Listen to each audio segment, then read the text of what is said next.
Welcome to the BroJ podcast. I am your OJ. I am your bro, or Brandon. No, you're just my bro. Oh, okay. Fine. There's no ors. There's no ors, buts, or ands about it. Yeah, this isn't Boolean language or anything. I'm Boolean certified, okay? I swear, I'm going to make a certificate and show up to our game night with like a fancy printed out certificate with like one of those like fancy seals. Like there's got to be a place where I can like have that made on like fancy paper. Oh yeah, I make my own awards all the time to feel good about myself. I'm talking about one of those like fancy pressed textured ones. I'm going to do it. It's going to be great. I know you will because you made those other stupid business cards. I did spend $20 getting 100 business cards with my cafe order every morning, just so I don't have to talk to the barista. Just hand them your card just and it has slide over my business card and say, "I would like this, please." Or don't even say anything, just slide it over and then just stare at them. Have you actually used one of those yet? I'm curious. No, I have not. But I did have a moment where I like got up to the counter and it was someone that I knows my order, but I don't know if they were having a morning because they just sat there and stared at me waiting for me to say my order. And at that exact moment, I forgot everything and completely forgot my order. And I really, like, for a good 5 seconds, wanted to pull up my wallet and look at my business card to remember my own order. It was pretty bad. Oh, man. Yeah, it throws me off, too. Like, if they're like, well, when I come to your house for game night and I stop by Cut Bop, they'll ask me, is this your first time? And like, because like walking up, you're looking at the board, you go, okay, I want this. I want Cocoa Bob. I want Mondu. And then they ask me a question that's completely irrelevant. And I go, what? Yeah, well, no, I've been here before. And like, what can I get for you? I'm like, I don't remember. You screwed it up. I have had that exact same thing happen. What are you doing? Bob, actually. Yeah. You're getting all mentally prepared and ready to say the thing, and then they decide to change it up. Yeah. That's very frustrating. No, because then you suddenly do look like you've never been there before. Because you like, spend the next 10 minutes trying to figure out how English works and how to read the board and what an order is. Okay, so what do you want? Food. In a cup. Give me the bop, and that's in the cup, please. Oh, yeah. Anyways, a lot of this episode is going to be oriented around Pal World and that fun mess of information. So if that's not your cup of tea, right? This might not be the episode for you. Everything will at least tickle the topic of Pal World. Yeah. In one way or another. Yeah, there's a lot of talk about whether it should be allowed to exist and whether it should be allowed to, or whether it shouldn't be allowed to exist. I don't think we're going to like try to give any kind of definitive answer that way, one way or the other. Yeah, we're going to take our own take. But we're going to kind of give our own take and at least talk about some of the reasons why some of that might be in question. There's been so many YouTube videos. Like, so many. Every day there's so many more just about Power World. And people are like copying people. And like, there's so many tier lists about like legality, which ones people think are being copyright or whatever. And like, the one I shared with you, I found was, I've been watching lots of them, but this one was about the legality of it. And the guy seems to have some knowledge of the legality involved, and so maybe that's the part I understand and might want to talk about. Yeah, no, fair. But first, I want to get into. So I found this meme that is hopefully going to show up, and you'll be able to see a little bit. But it's essentially talking about similar games, because obviously Pokemon Pal World, those are the two games we're talking about, and they're very similar. But it brings up things like Nigh or Dark Souls and Demon Souls being like, hey, we're a similar game, let's call them Soul-likes. And you got things like Hollow Cure and Vampire Survivor, and it's like, hey, we're the same, let's call them auto shooters. And then obviously Power World says, "Hey, we're similar," and Pokemon just freaks the fuck out. But you got like a ton of examples of that, and I think the one that sticks out the most to me is battle royales. So you've got things Oh, like PUBG and Fortnite and different ones of like that is such a ripoff of an idea of like it's practically the exact same game, just with a little bit different textures. You're jumping out of a vehicle in the air, parachuting down, collecting weapons. There's a zone that you can be in. If you're outside of the zone, you take damage, and the zone is shrinking until there's one person left and they win. It's do we like know who was the first one to do that? Was it PUBG? it was. I don't think it was PUBG. Was it in a? Wasn't a? I think it was an Arma mod, wasn't it? Oh, that sounds familiar. Actually, it could have been. I think it was an Arma mod, and then PUBG was the first one to make it way more wide known, popular. But it's like these games are very clearly copyright, but they haven't gone after each other like tooth and nail to like shut each other down. They've tried to like kind of skirt and like make sure that no one's like stealing assets, but like they're the same game and they ended up creating a genre, which I think in a way kind of boosts both games in a weird way. Like especially when you think of something like Dark Souls and Demon Souls. Um because it's like I've had the experience on this game. I've now either finished this game or played it so much that I know it so well. Let's try it with this person's twist or this person's just ever so slightly twist and basically just get more content of the genre of game I love. And so I'm like, I look at Pal World and I'm like, how much of it is actually, I mean, it feels like there's a couple of parts that are like a little bit really skirting the edge of like just kind of stealing assets. But there's a lot of things of like, okay, so what's the game type for Pokemon and Pal World?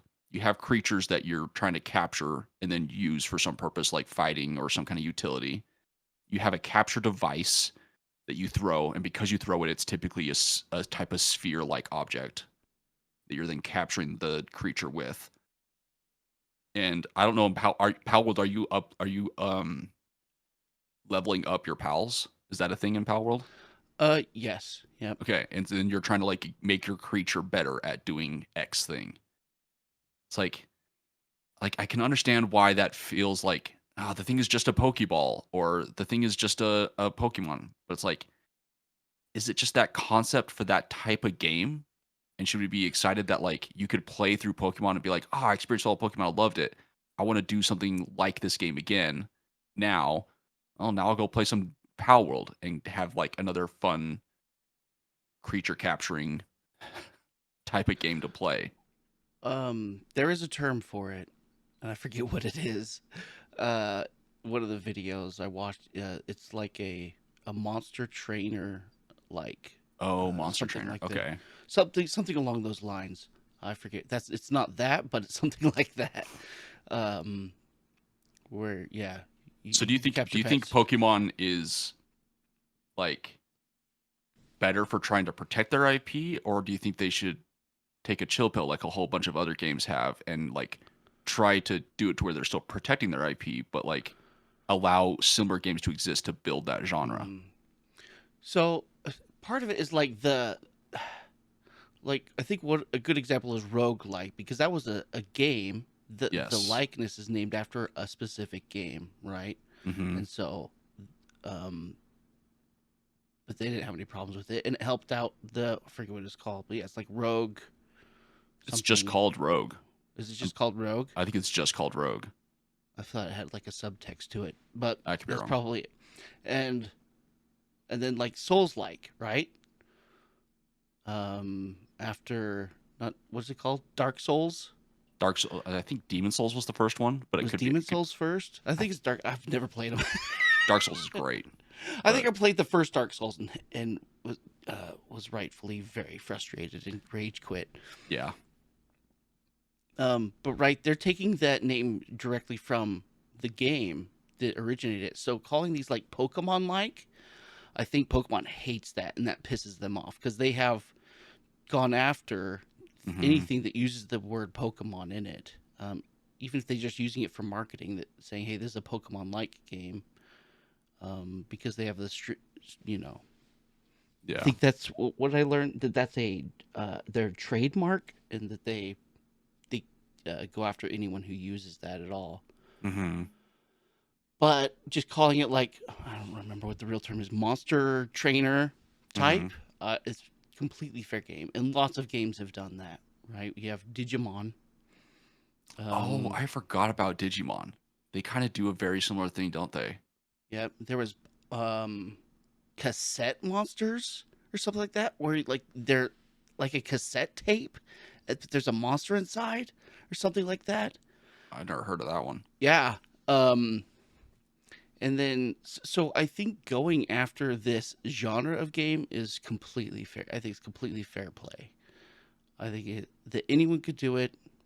I think people have just been afraid to do it because, and maybe it's just a creativity block that people can't think of another way of doing it without completely ripping off Pokemon.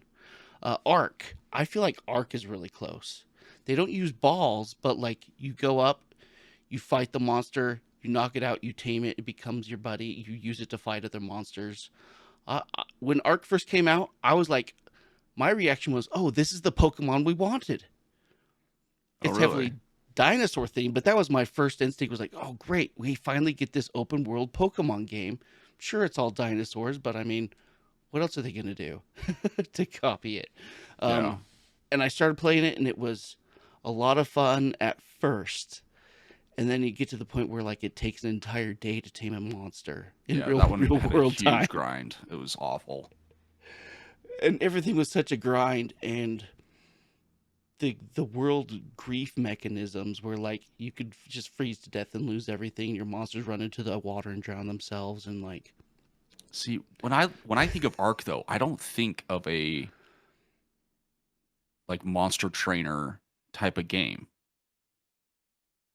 It doesn't feel like that at all. It feels oh, like you're just like it like feels like Rust. another open world kind of Rust, but you can like tame dinosaurs to me. Yeah. So my first impression was just wrong. I quickly learned after a while, like, oh, this Okay, isn't the Pokemon we wanted. They've fair. actually just modeled this a lot more like Rust, where everything's very grief heavy, very PvP, and the dinosaurs are just sort of tools for combat and Hmm. things. And it wasn't the Pokemon we wanted, and so that was a letdown.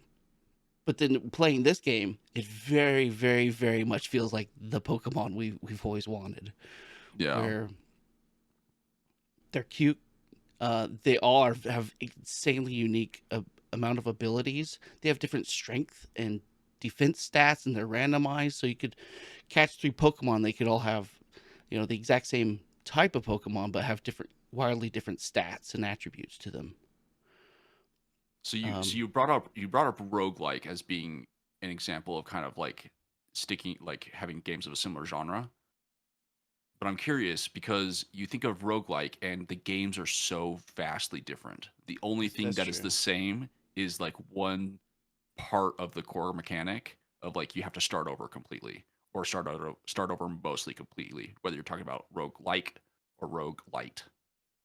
Um, Oh, okay, yeah. but then you get into something like the battle royales, for instance. So you got like PUBG and Fortnite, where literally every mechanic that you see in the game, or Apex Legends is another one, are practically the same. You have a healing Mm. mechanic of some kind. Oftentimes, you have a shield mechanic. One person came out with you can revive your teammates, and all of a sudden, all the other ones came out with a mechanic of you can revive your teammates. Oh, You've got right. a flying object in the air that you jump out of, and then Right. you have the ring of like playable area that's shrinking. So it's like all these things are like practically the exact same thing, just like slightly called something different. And it's like, why is it okay over here in like the battle royale realm to where they can't really do anything with each other, but it's not okay over here in the PAL world, Pokemon world, where they've just slightly changed the name of the Pokeball or just slightly changed the name of the Pokemon.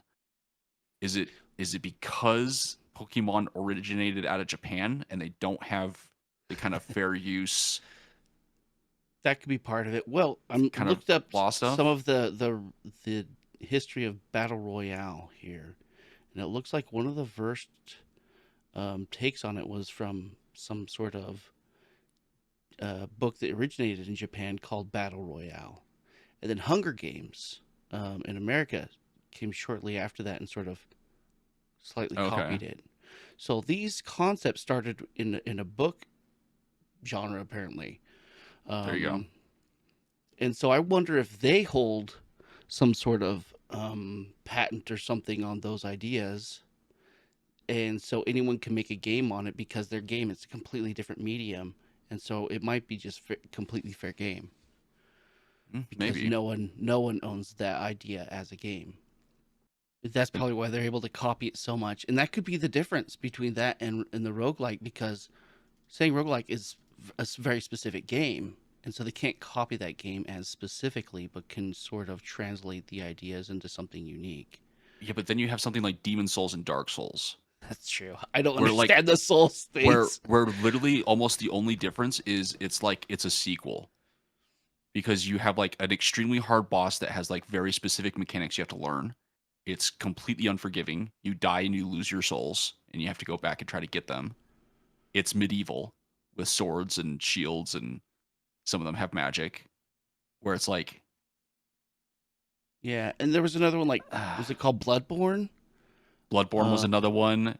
There was a ninja one where you're basically a samurai ninja. Sekiro, is that Sekiro or Sekiro. It might be Sekiro, something like that? Yes. but that's like another one. That one has a lot more differences Okay. than the other ones. It Is adds are a there lot souls more. involved with that? Like actual souls you lose and have to go back with Bloodborne? There is an item you can lose Oh, when you okay. die and to use to level up that are the souls, so to speak. Okay. But it adds a lot more um mechanics and like items you can use. Where like something like Demon Souls, Dark Souls, and Bloodborne, it's like you're holding the weapon or you're holding the staff and that's it.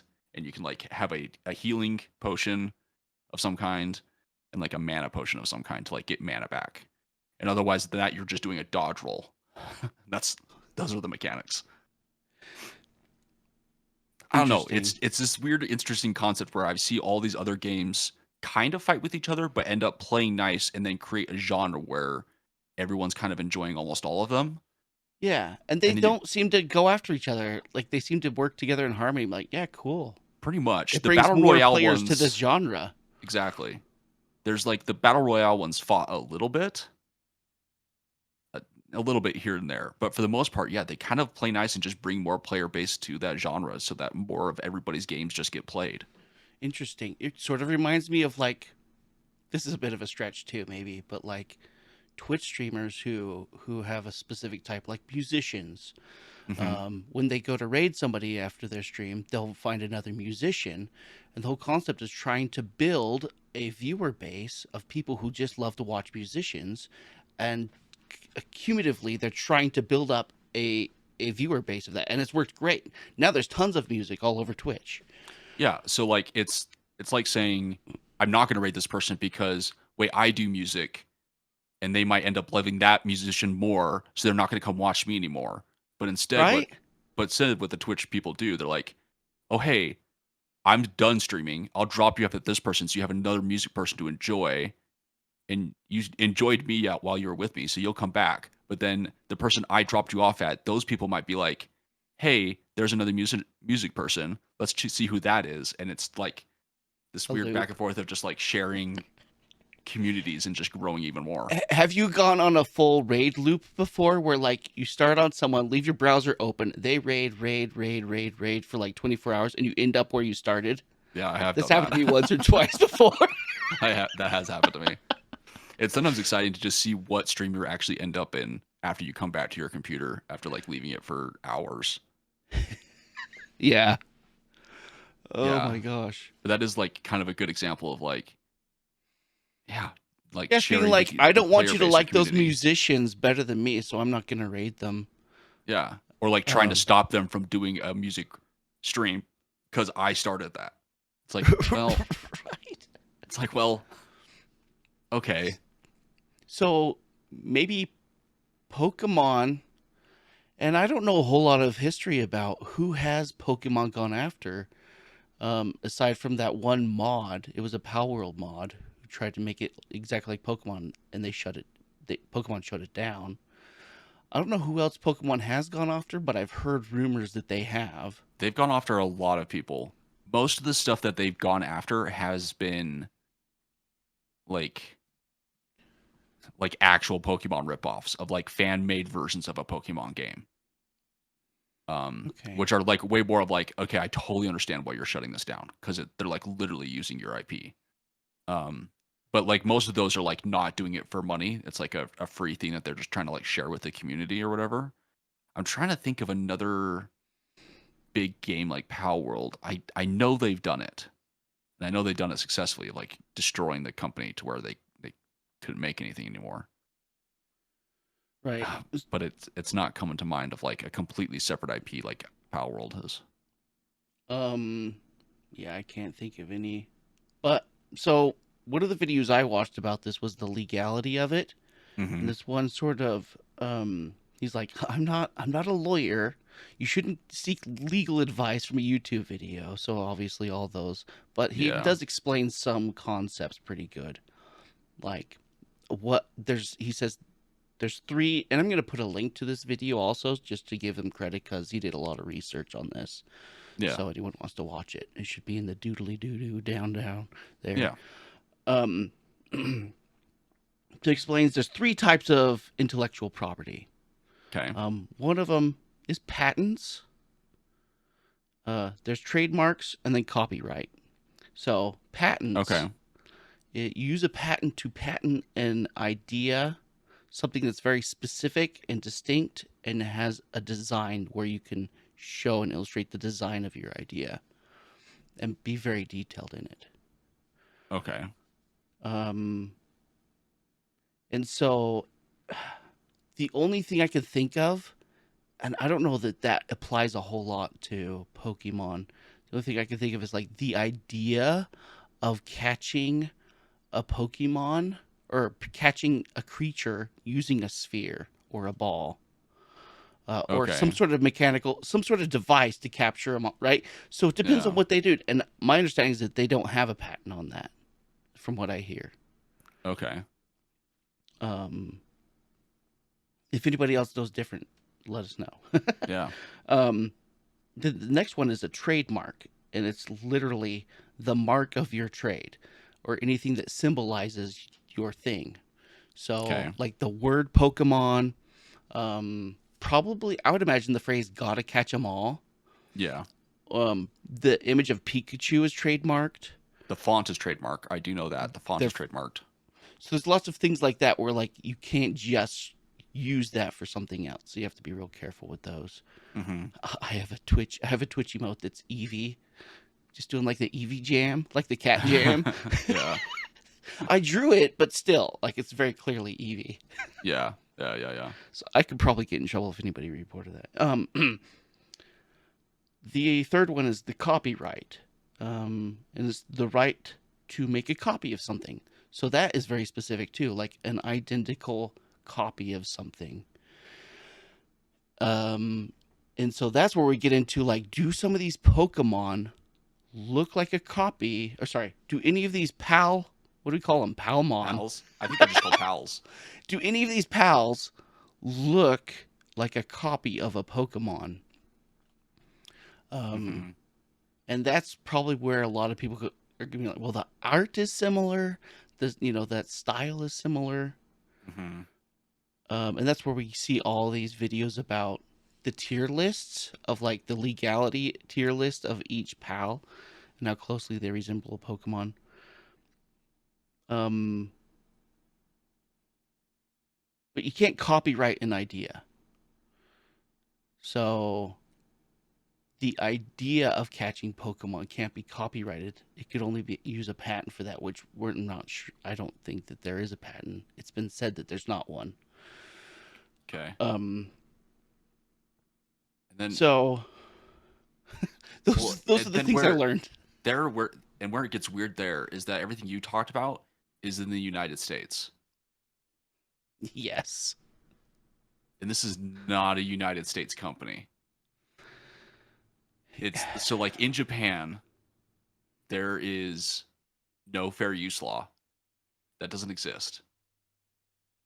You Oh, you can get in trouble for what would be considered fair use here in the United States if you do it in Japan.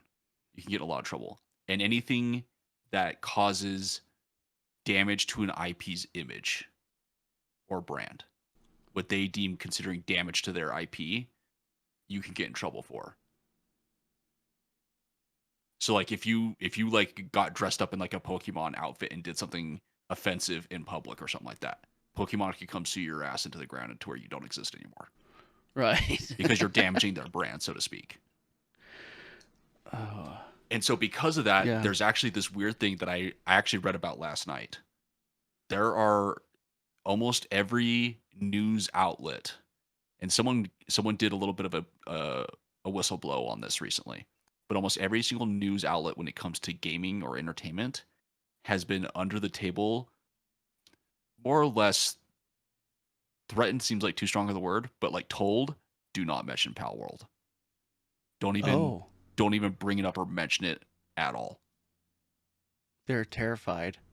And so it's kind of like they're terrified Pokemon's going to come after them and probably destroy them for like the purpose of like you're hurting my IP image or whatever. But at the same time, it's such a massive corporation in Japan, Nintendo is, Hmm. that well, I mean, what is anybody else going to do? I wonder if Power World has only been, even though they're a Japanese company, I wonder if it matters where they release the game. Like if only it could be played in America and not Japan. I don't I don't know. And there's a lot of there's like a lot of talk of like if Pokemon actually had a stance to take this down, they would have done it already. And like to a point, I'm like, yeah, but it's also a really it's different from the other things they've taken down instantly. And I could very much so see them taking their time to make sure that it's official and finalized. Like there's no contest to what they're saying, and it doesn't turn into like a really long, more publicity for Power World, kind of a threat, so to speak. So I don't know. I'm like on the fence as to whether Pokemon is gonna still do something, They might still try something, like which to take him down. still I feel is really bad for them. Like it's such like what we discussed earlier, right? These sort of genre games, even if they do have they find some tiny little legal thing, Hmm. um it's I still think it's really bad for them to to go after Power World just because it shows how big of a dirtbags they are for And doing that. I would agree with you for any other company but Pokemon. They are so big that they are almost immune to that. And they've That's shown that in the true. past. They've shown that in the past where they've done things. There was a I wish I could remember its name. There was a specific fan made uh little Pokemon side game that was not sold for money. They weren't like trying to make a profit off it. They were literally just loved Pokemon, and everyone loved this little game. And it never like officially, I think it was one of the ones that never like officially used like the name Pokemon or anything like that. And it actually stuck around for like 3 weeks, and people, it was like if it had stuck around, it would probably been just as big as Power World with how big it was like growing um a fan base. And people were livid because it was another one of those of like, this is the Pokemon game we want kind of a thing. Right. And man, everyone laid into Pokemon. People were like sending in like letters of I hate Pokemon now, and all this hate was coming. And then they released the next game and sold a gazillion copies, and they're doing just fine. So there's two more parts I want to talk about with this. One of them is like might have to wait a moment to talk about, but like the idea of like how developers tell players that players don't know what they want and how Okay. they're using the copies sold metric to determine what players want. Hmm. And so it's sort of driving It's one of the things that drives Pokemon to keep releasing more and more because they think they're using that as their gauge of people want it. People still want what we're making because we're selling 4 million of them every time we release a new one. And they don't understand that on the player side, for us, for me at least, someone who is a fan of Pokemon, I don't buy all of them. But if there's one that's different enough, like I think one of the latest open world ones is like Arceus or something like that, Mm-hmm. it's more of a curiosity. It's not right. It's like people are buying the next one hoping they did it right. And it's not the indication that they love the game. It's that we're fans. We just Yeah. hope you did it right. It doesn't mean you actually did just because we purchased it.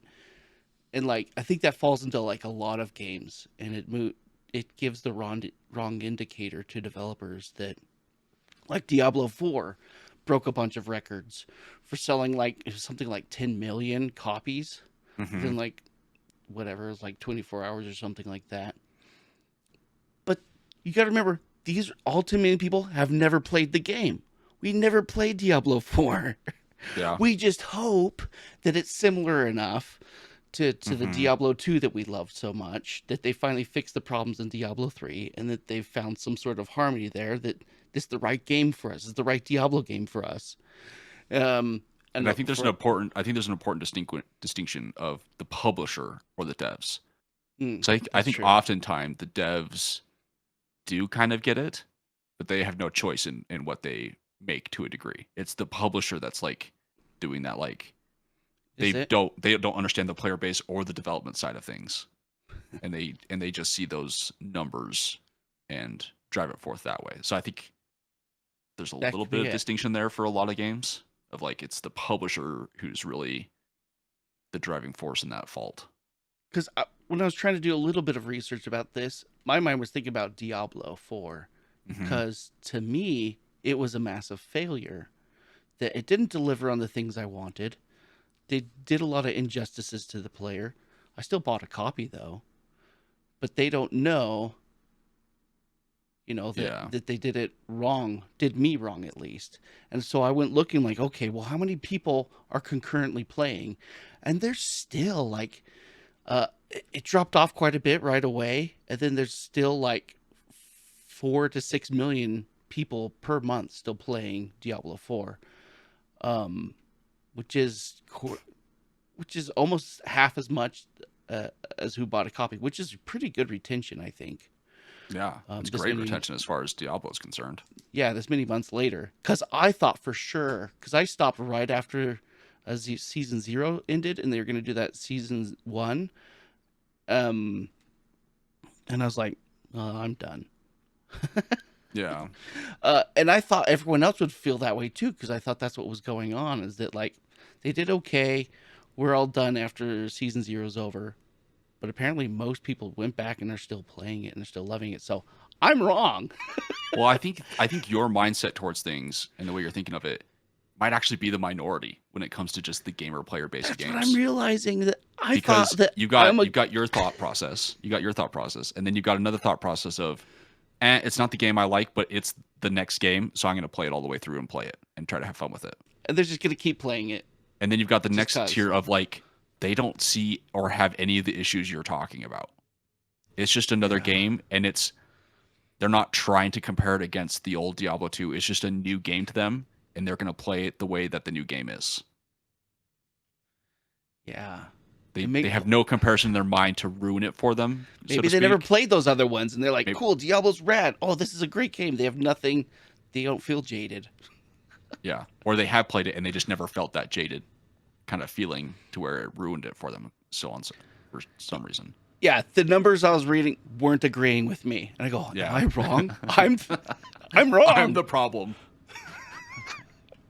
And I think that happens with a lot of games where the the player base that has been with the IP for a long time, and has complaints, is too split up between people who want to talk with their money and participation and stop playing, either out of like spite or because they don't enjoy it, and split between the people of like, well, it's the next game and I want to play a Diablo-like game, and I've already beaten Diablo 3, so I'll just keep playing Diablo 4. But I'm upset about it, but I'm going to keep playing Diablo 4. And so the So two people that are like could make a difference of like making enough of a splash to say that we don't like this are too split up between helping the metrics of like lots of people playing and not, I think. yeah, so is the same thing happening with Pokemon? Is there enough young players that they're targeting that they're like, cool, this is the next Pokemon. Let's play it. They've never played Skyrim, right? They've never played some of these other games we're comparing it to, where they just go, no, this is Pokemon. This is how Pokemon should be, and they're loving every new game, and so they're being loyal to it. Whereas old dogs, old fans like us, are like, okay, we've seen this whole open world concept. We want Pokemon to embrace it. I And, think it's less about old fans and more of fans who play a lot of other games. hmm, Because I think a lot of the Pokemon player base are people that were like, playing on the Game Boy and enjoy that core mechanic of Pokemon, where you're in a world, you walk around, an encounter starts, and you now do a turn by turn fight with a Pokemon. Sometimes try to capture it, level it is things up, fun. and go fight gyms. And I do still like that.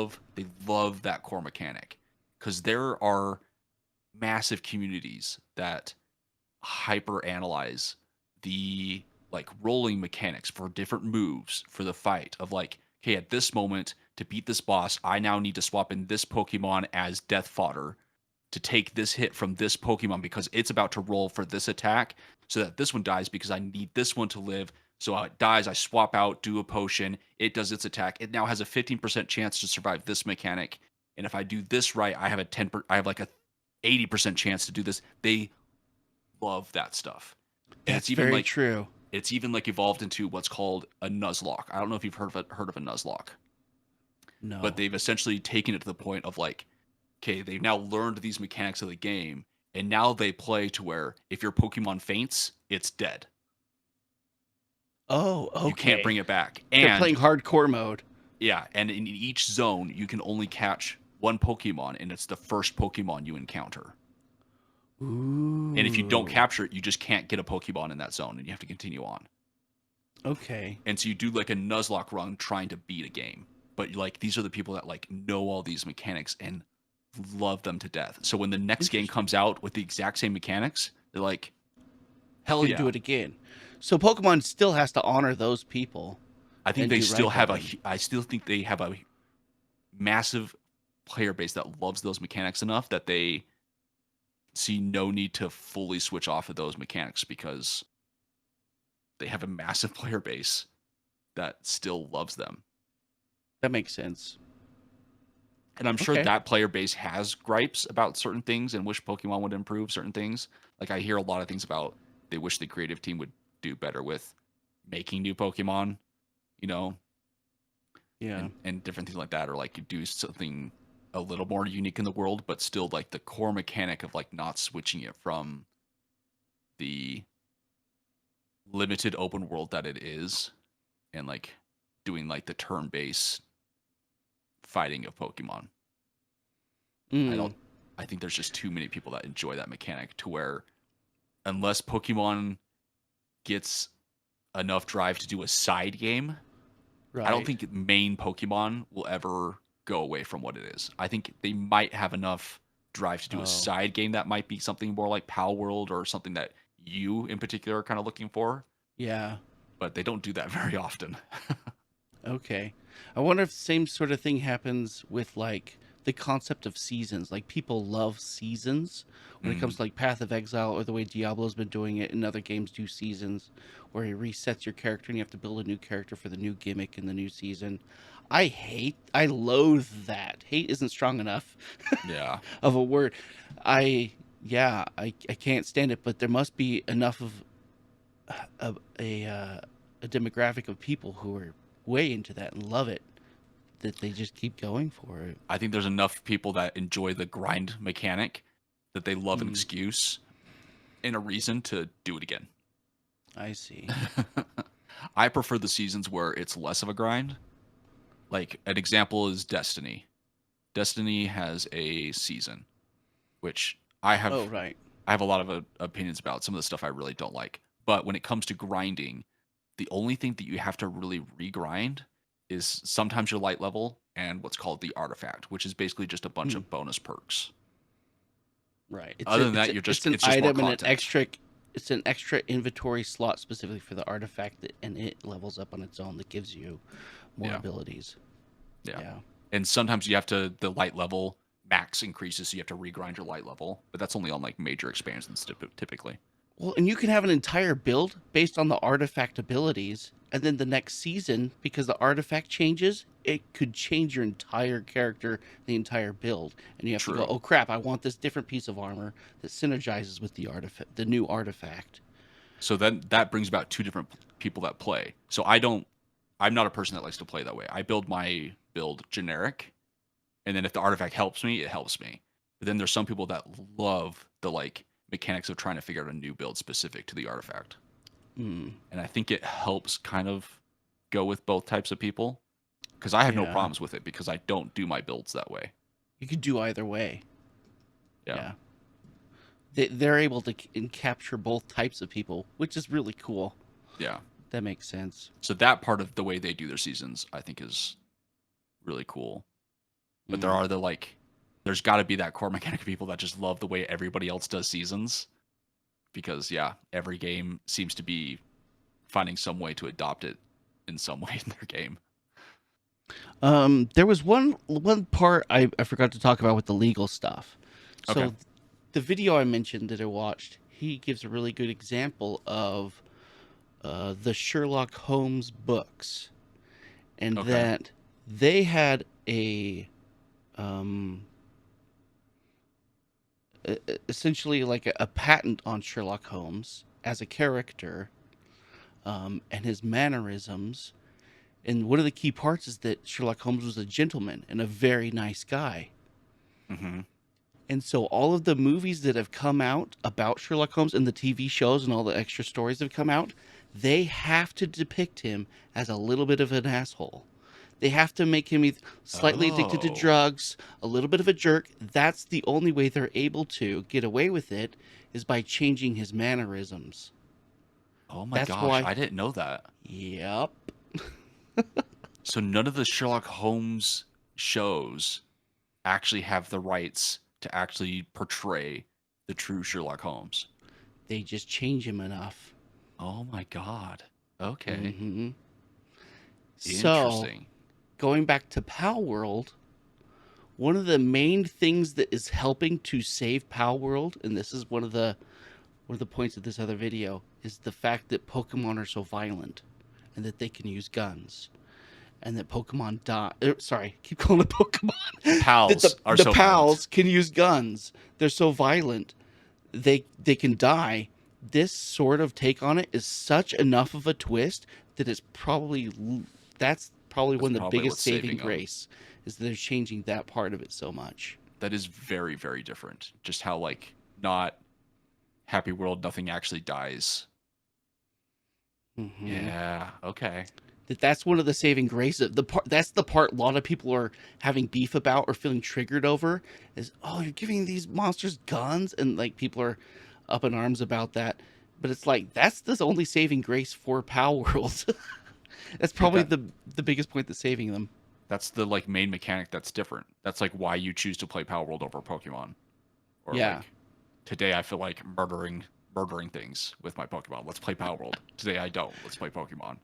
sure, sure, yeah, I don't know. yeah. Interesting. Anyway, that was a very cool revelation to understand that part of it. And that is like one of the reasons why I think I'm more on team keep Power World alive is because they had the same core mechanics of a monster trainer type game, but they've done enough big changes that it feels like a different game of the same type. Yeah, I think they've done enough of those things that I'm happy enough with it that I like it to maybe try to like fight and stick around.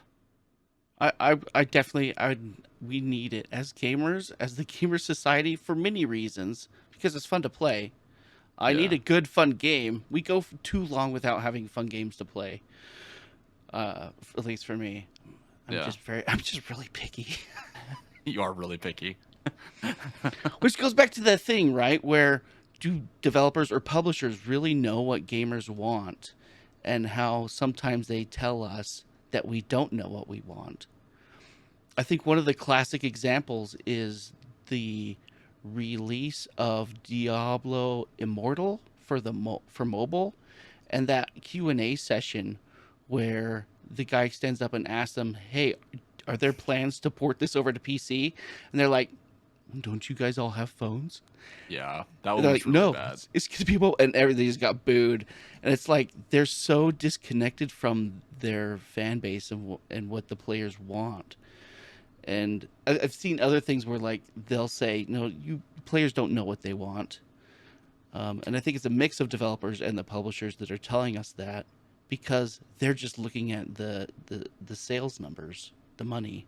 To a degree, I agree with you. But to play a little bit of devil's advocate, there's also Yes. the big example of in Call of I'm pretty sure it was Call of Duty. It could have been a different FPS shooter, but essentially the player base was up in arms about a certain gun that um used to be really good or something like that, and they wish was better because it was all over the place. It's like this really core gun of the series, in the past, and right now it sucks and you can't use it and it's not meta and you can't kill quick enough, and then everybody there's a big Oh. huge stink about it, and the developers are like, okay, fine, we'll change it. They made a change, and the players were super happy, and they're like, "Oh, thanks for fixing this gun. It works now." And all of a sudden, there was all these builds, and it was the meta. And guess what they did? All they did was change the sound the gun made. That's all they did. There is nothing else they did. They just changed the sound of the gun, and all of a sudden, the entire player base was super happy. There's all these metrics of like, oh, look how much damage it's now doing. Look at the time to kill. It's amazing now. You can kill things so much faster. They didn't change a damn thing about the gun other than the Oh. sound it made when it fired. Wow. And they're like, Placebo it, effect, and man. so like 2 months later, they came out and said, hey, guess what changes we made? Because they were very secretive about it, and they're like, "Oh, they want us to figure it out." And so, like, there's all these videos of analyzing it before and after. Like, we just saying this, change the sound. Do you gamers actually know what you want? Oh no. And everyone was just like, "Oh Oh no." no. Oh So no. that's happened a couple times across different games. So my devil advocate is: do gamers actually know what they want? I tried making a Uh, list. Sometimes. I think sometimes they do, but I think at the same time, sometimes it's like, no, you don't actually know what you want. You're just complaining that something is happening and you're not really sure what you want. You just want something different. So you saying, I want this to be different. Day 9, I should try to find this video. I'll try to find this video and try to so you can link it. But Day Okay. 9 does this great thing where he has a great relationship where he's a game developer himself now, and he's shoutcasted games. He's got this really intricate connection with devs and gaming and players and stuff like that.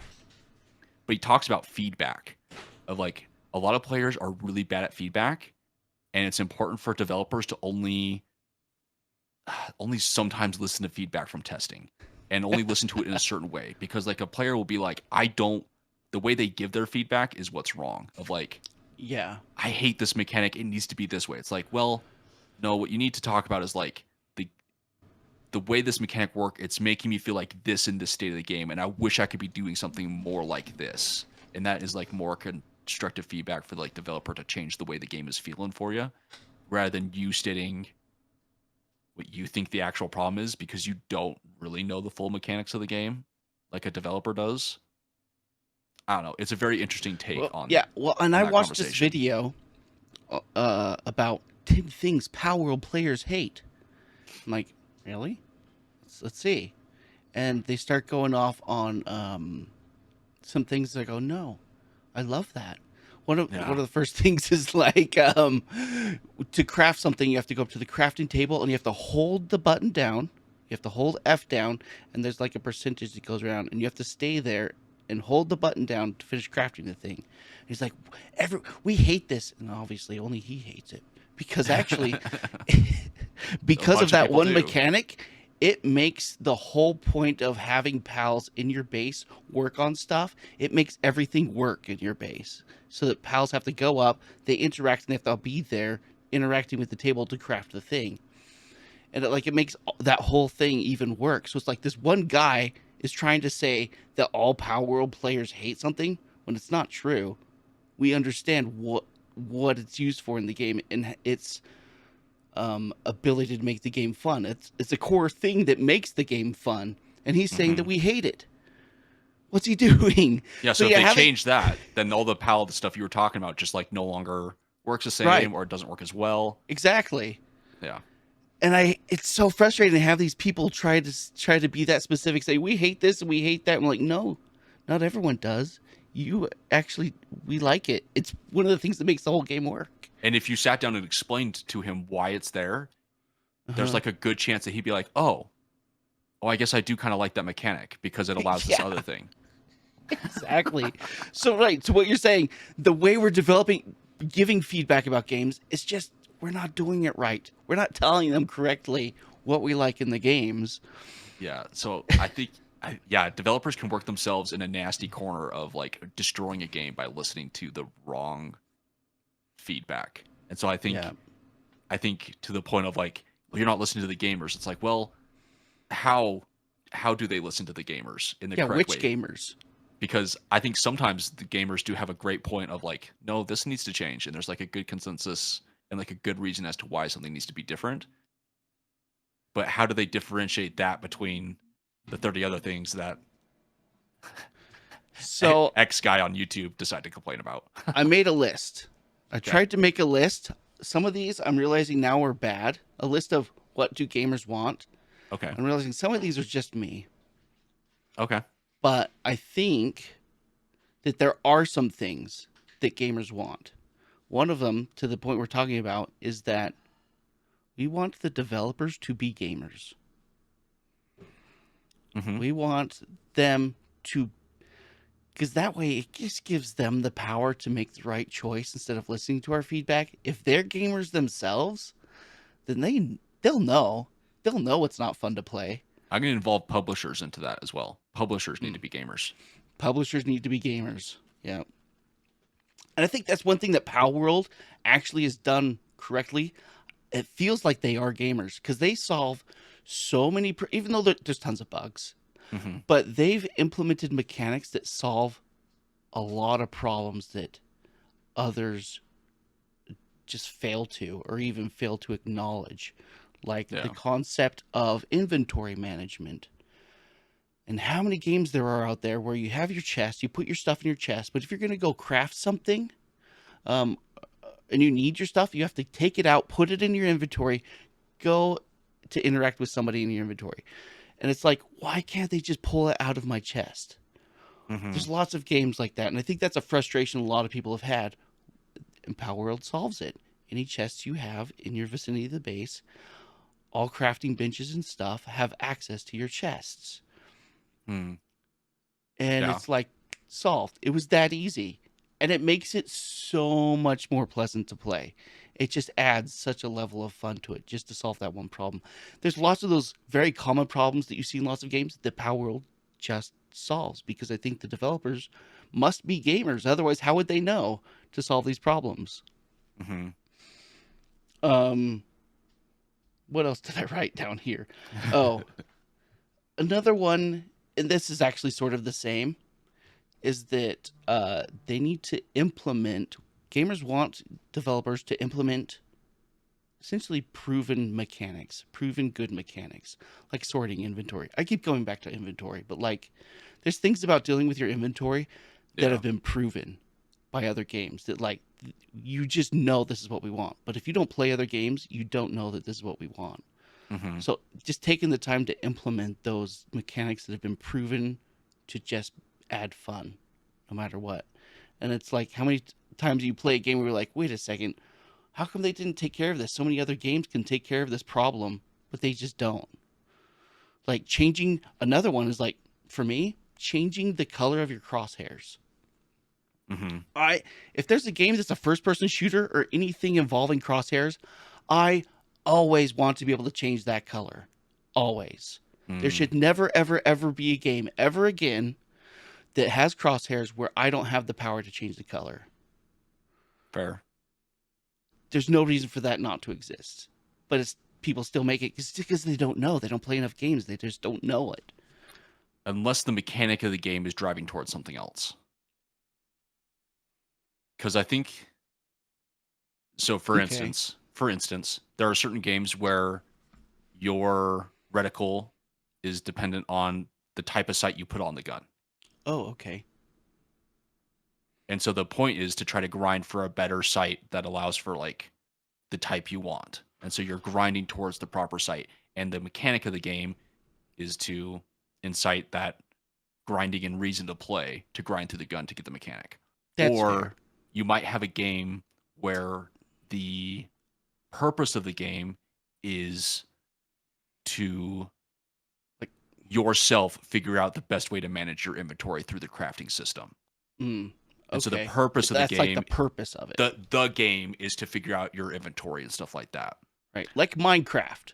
Something like Minecraft, Minecraft a or a lot of core like part of it factory is games. figuring out how to auto sort stuff using all the redstone and stuff. But the games where that's not the core mechanic need to do what you're talking about and do like the fixes of like, okay, this is the purpose of this game is not to figure out your inventory. The purpose is to go out and do this other thing. So let's not make this a chore and a hassle and do the Right. fix you're talking about. But there are games out there where I think not having those mechanics that fix it for a lot of other games are there for a reason because it's part of a mechanic for the game that's making it is like part Mm. of the reason for playing it, so to speak. And like something I thought of was like if it's a simulator, like to Hmm. point with guns and stuff, like some of those sites, like maybe a specific rocket launcher should be all green scaled, like different tints of green, right? Hmm. So you feel like you're using that weapon, Yeah. right? That makes sense. So I think, I guess my point is yes, to agree with your point, but um, obviously a decent exception to those Sorry, thoughts. what was that? Sorry, my No, wife it's told me okay. something. Essentially, my point is yes. My response to your thing is yes, I agree, but there's these little side exceptions where it does make sense. I Mm. just think some developers don't quite make that fully think that out or fully make that distinction for certain games, or we as players don't understand the purpose that the developer was trying to make for the game, and we're trying to make the reason to play the game something different than what the developer was intending. Mm. Have you ever played Hollow Knight? I have not. It's the way it handles inventory is that uh you could just hold everything. Oh, You don't yeah. you don't have to have a chest. You don't have to Hmm. go back to the main city, have a place where you stash your stuff in case you need it. If you want to switch out one of your whatever they call them, there's little ability things. I forget what they're called, but you Hmm. don't have to go back to your base to do it. It's like it's you just carrying all of them. There's a dedicated inventory slot per each piece, and it's like there's no inventory management. It's not even a thing.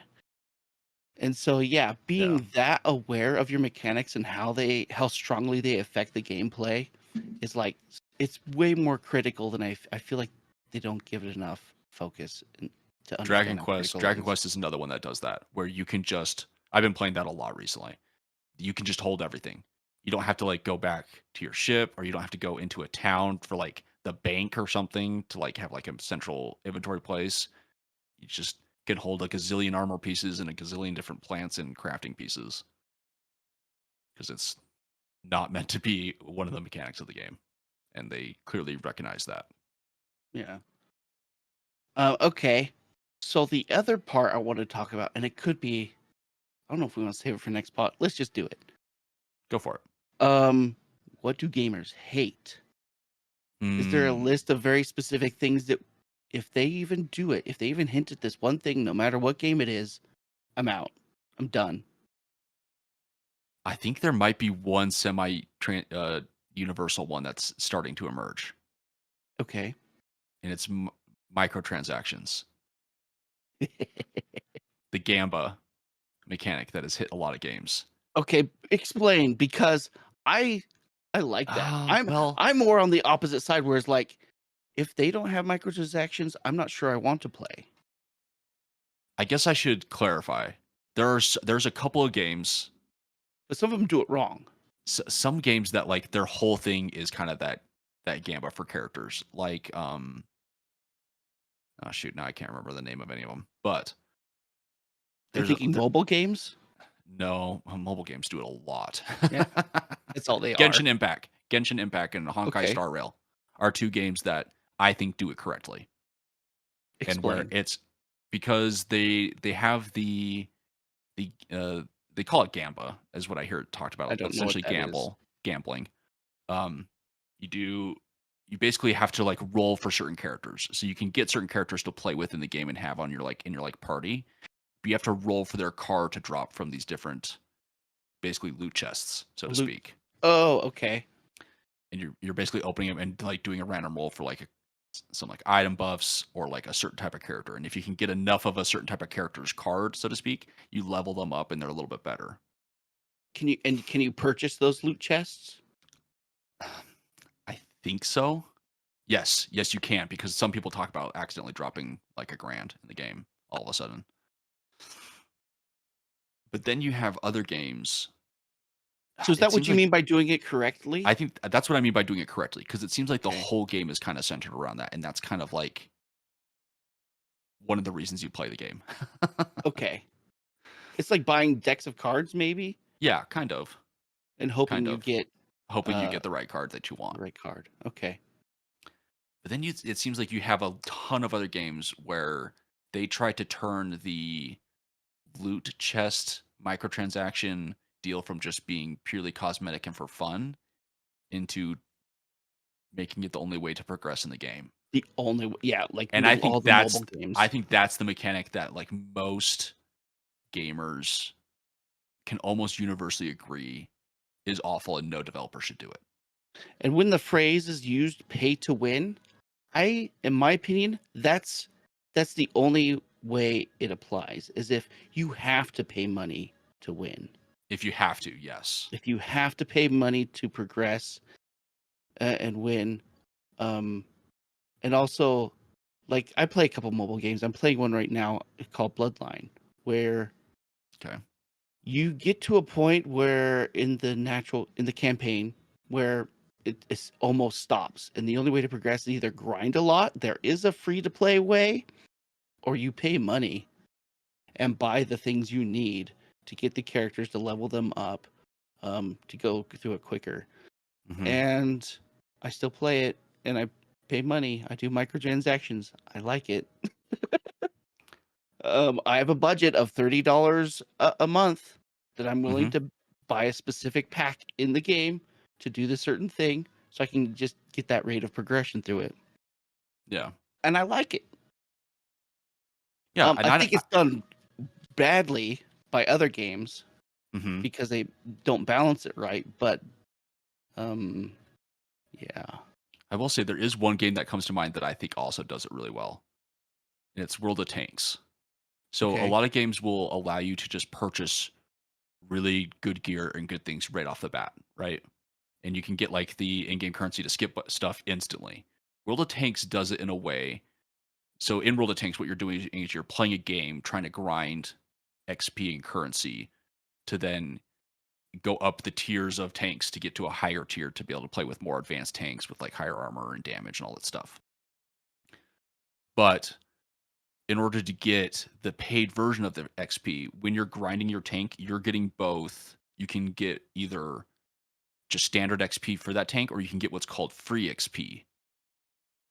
And so you can play free to play where you just get the regular XP, or you take this free XP and with gold, which you have to purchase with real money, you can buy gold to then convert that to the standard free XP to then spend on any tank. So there's like this cool balance of like, even if you're paid to win, you still have to play the game a bunch in order to get this other currency to like get the free XP to then pay to, to convert advance it, tanks away quicker. And so it's like this kind of cool mechanic where it still requires a player that wants to pay to win to play the game, but they can just advance quicker than a free to play player.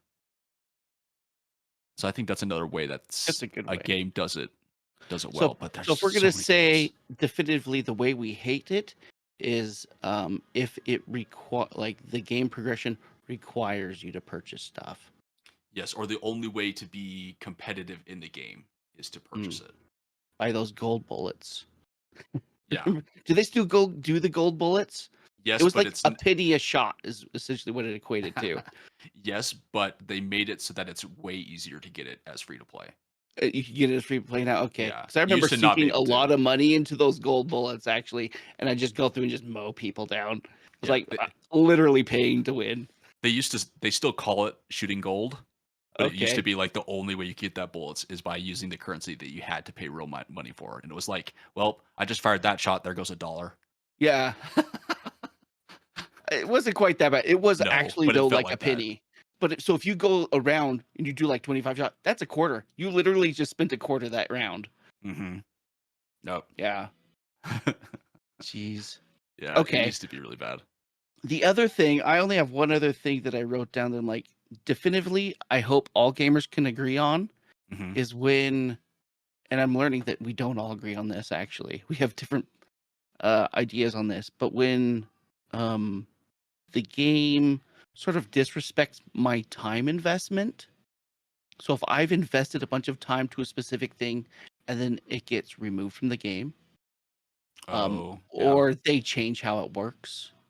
And I go, I spent months and months on that, and now you nerf it so that it doesn't do anything. It doesn't do what I got it for, completely disrespecting the time that I've grinded it to put into it. Yeah. Um, uh, the one we talked about earlier, where seasons and resetting characters, that's the one that hurts me the most, and I think that's why I rage quit those kind of games. It's because I Mm-hmm. feel like all the time I put into it is just now gone. It's it's I don't have anything to show anymore. It's just Yeah. poof. So those, and I apparently we don't. Not every gamer agrees on that. So whatever, they Yeah. like that. But I think a better example of it is when I know World of Warcraft has done this. There was an old MMO I did where they changed the max level. Mm-hmm. And and then like your old in-game gear is no longer in-game gear.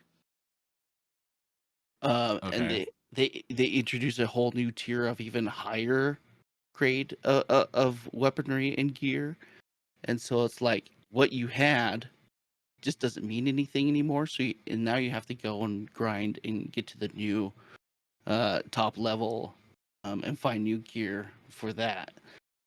And So to basically me, like sunsetting the gear, kind of. yeah, yeah, there was a game. Firefall did that once just before it died, and it was like they decommissioned a whole bunch. They ramped up, the max level, and then like all these other guns that we had just didn't mean anything anymore, and it was really painful. It was Destiny did such. that as well. Did they? Oh Yeah, they yeah. sunsetted a bunch of weapons. In fact, they sunsetted my favorite weapon. Oh no. I was really bummed when I came back and learned that I couldn't use it anymore. There was a gun in Destiny 2. It was like we got it from the raid. I forgot what it was, but it was one of the from that first raid. We got it, and All like those weapons got sunsetted. yep. And I love that gun so much, and then it's just sitting there at 1600 power in my Yeah. in I lo- my bank, and I'm I not getting rid of loved it. It's just I gonna loved sit the there. sniper rifle and the rocket launcher from that raid and just can't use it. Yeah. No, I agree. When they just kind of disregard and it's kind of a weird hate but kind of understand kind of feeling because it's almost like them trying to like make up for a mistake they made. Oh, like it was a mistake to have those guns, or they were so overpowered that it Yeah. screwed the balance. Yeah. So for the World of Warcraft example, that one feels like a real dick punch because it's like, no, they could just keep that cool armor and just allow you to level it up to the next max level or whatever, and you could keep using that armor, or you could go for the new cool pieces. They could have done it like that, Mm-hmm. and I don't think from what it sounds like, it wouldn't have broken anything doing that. They just decided to force you to have a reason to gear level again. Right. But with Destiny, it could be argued, and this is kind of their reasoning, is that they kind of made some of the weapons too powerful to where it was like well, if you're doing the higher tier content, you're kind of stupid to not use this weapon. Mm. Like you're losing out on so much by not using this. Like there was a specific hand cannon called Better Devils. I Oh, I remember that. never took it off. Better I remember Devils Better Devils. and the other scout rifle with explosive damage. There was no reason to use any other weapon in any content because if you liked the playstyle of landing precision shots and like hitting thing and killing things in like one shot or two shots and just being precise with your aim, there was no reason to play anything else. And so in order to get Oh, rid of that and make it more to where you can play any other type of weapon, they just were like they made the decision of, well, instead of us nerfing it and making everybody mad about it, we're just going to get rid of it and sunset it essentially and sunset that mechanic because it was just too powerful and nerfing it would essentially make it a completely different weapon. And so that one's right. like, it's like, but I really loved that weapon. But at the same time, it's like, okay, I understand. But at the same time, it just feels like you're trying to fix a mistake that you made and it's killing all the hours of time I invested in trying to grind that weapon and get it. Yeah. Because I literally I spent hours getting that weapon. Hours and hours and Yeah. hours. Which means nothing to someone who's a streamer, but to people Yeah. who have full-time jobs. Yeah. And I think that's the big difference between when it comes to seasons and the character resets. It's the Mhm. difference between people who have like a full-time job and like all these other responsibilities and kids who can just game all day after they get home from school. Right. They just have hours of time to be able to dump into something like that. And so they want a new excuse to like start over a character because they've already used that character to its full extent and we just barely got that character to what Yeah. we want it to and now we have to start over again. Which is so weird because like we're the ones with the money. This is Yeah. how I see it, is like if you give me a way to pay to win, and this is why I'm an advocate of some uh, buying your way to buying content, buying some Mhm. in-game gear, uh, it's because I don't have that time. If I could just buy the stuff, like I did with Final Fantasy, whatever 14, Mhm. and then I just get to dive right into those in-game dungeons, that was beautiful. That was the best way to handle it. I spent money on that. I will throw money at them. I'll start buying skins and stuff like that. But if they don't like let me and like do that, I won't give them any money. Yeah. I'll be stingy with them, and I don't feel like they don't realize that like there is a player base of older people who work full time who have all the money. If Yes. they if a game wanted to tap into us, they just have like Power World. I feel like they're tapping into this sort of older generation Pokemon, and if they somehow Mhm. found a way to throw skins or some sort of microtransaction, I would spend so much money. I'm already there. I'm already ready to open my wallet to them. I'm ready for it. Fair.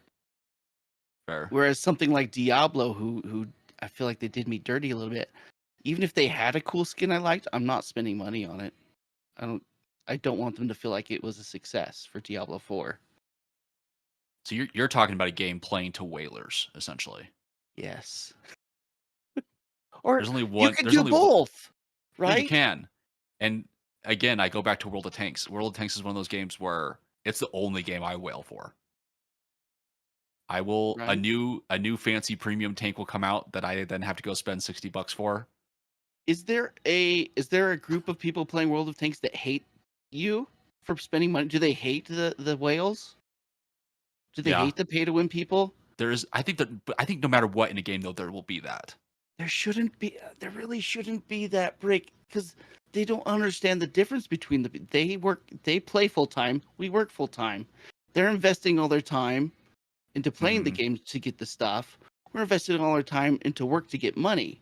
We just want to translate that money into their gameplay. Yeah. And it's just like And I think some of the you gotta divide let both of between us True. You gotta let both of us exist. you gotta let both of us exist. But I think some games do the mechanic in a way that pits us against each other. Yeah. Like That's for a unfortunate. while, uh, I keep going back to World of Tanks. I'll keep using World of Tanks as an example. In the past, it used to be the premium tanks.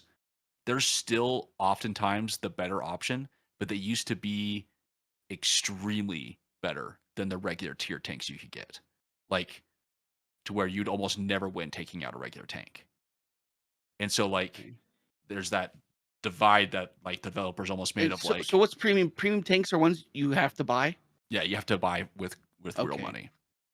And so, like, the developers almost put in this divide of, like, doing the, like, pay to be better. You almost have to pay to be competitive in the game at all, kind of a thing. And I think too many games skirt that line, or skirt the line of, like, give you the progression into content that other gamers have learned the mechanics and, like, manners to do in those higher tiers with other people, and the pay to win people are just jumping in there and haven't learned all those things, and so it frustrates the hell out of them. Like Final Fantasy, I could see being that, of, like, you skip to all the end game content. And so I bet there's, like, a player base of, like, free to play players who have learned those mechanics in, like, the lower tier stuff to, like, learn all the mannerisms and the way you play it, and then all of a sudden you jump in brand new. They know when to act. I'm like, I don't know when. Teach me. And yeah, like, you just jumped in with this high tier content, and they're like, oh god, this stupid pay to win losers jumped in and wants us to figure it out. But I will say, specifically Final Fantasy 14, their community is great at dealing with people. Like, they were always so nice to me. I have heard That's not with all games, but they were always so nice and polite to me. I have heard that before. So I don't know. There's this, like, weird balance of, like, the game helping with the divide between the two types of players, and then just the two players for some reason hating each other for no good reason. We just need to get along. Yeah, we just need to get along. I don't know. There's this weird balance that I don't fully know what the answer is. Yeah. But I don't know. Okay. We've done it. We did a podcast. Well, thank you for surfing in and listening to us give our opinions.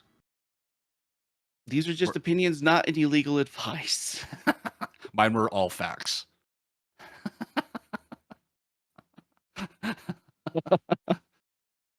Okay, bye.